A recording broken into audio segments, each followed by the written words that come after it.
अब चाहिँ हामी क्वेसन नम्बर 5 सल्भ गर्छौँ। अब यसको यो क्वेसन पढ्ने हो भने चाहिँ in how many ways the letters of the word corona can be arranged so that the repeated letters are always together भनेर क्वेसन सोधेको छ होइन।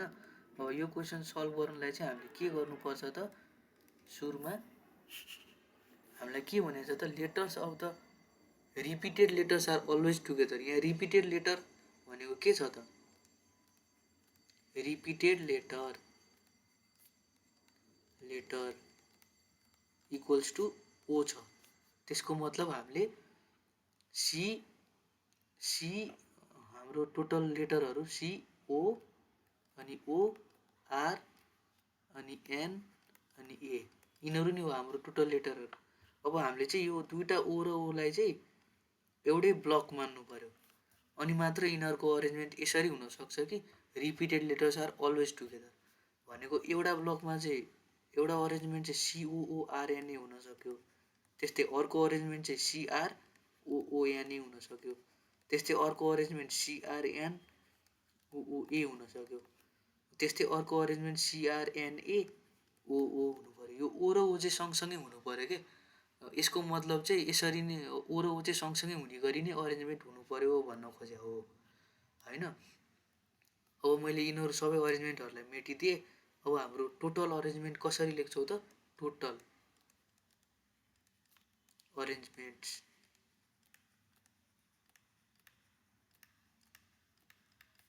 अथवा टोटल वेज पनि भन्नु मिल्छ, टोटल वेज।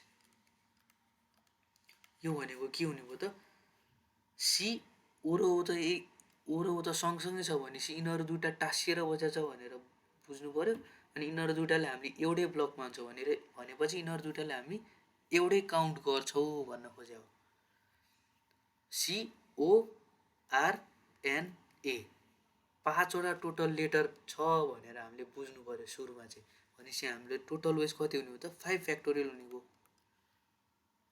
अनि हाम्रो ओ र ओमा पनि त जस्तो यो एउटा ओ छ, यो अर्को ओ छ, यो दुइटा ओ पनि त यताउता भएर बस्न सक्छ नि त। अहिले पो यहाँ ओओ छ, ओपी ओ र पी सँगसँगै हुनु पऱ्यो भनेको त ओपी ओपी हुनैसक्छ अथवा पिओपिओ पनि हुनसक्छ भन्नाले अब मैले यहाँ सिओपिआरएनए भनेर दिएँ भने अर्को अरेन्जमेन्टमा चाहिँ सिपिओआरएनए पनि हुनसक्यो भन्नाले ओ र पी चाहिँ सँगसँगै छ जसरी पनि। तर यिनीहरू बिच पनि त एक आपसमा अरेन्जमेन्ट भइरह नि त, त्यो चाहिँ कुन उसमा भइरह त, त्यसको चाहिँ भन्नाले यसको टोटल अरेन्जमेन्ट चाहिँ कसरी भइरह त, दुइटा मात्रै लेटर छ नि त ओ र पी भनेर, त्यही भएर हामीले यता 2 फ्याक्टोरियल लेख्छौँ। अब यो केसमा चाहिँ हाम्रो डिफ्रेन्ट डिजिट भएर हामीले 2 फ्याक्टोरियल लेख्यौँ होइन। अब हाम्रो यहाँ त ओ र ओ दुइटै सेम लेटर छ, त्यही भएर हामीले यता 2ले डिभाइड पनि गर्छौँ। सिधै हामीले 5 फ्याक्टोरियल लेख्न पनि मिल्यो यहाँ रिपिटेड लेटर भएर। तर यहाँ रिपिटेड लेटर पनि छ, तर अब अर्को क्वेसन गर्ने बेला चाहिँ यस्तो फर्मेटमा पनि आउन सक्छ के, त्यही भएर मैले यसरी लेखिदिएको।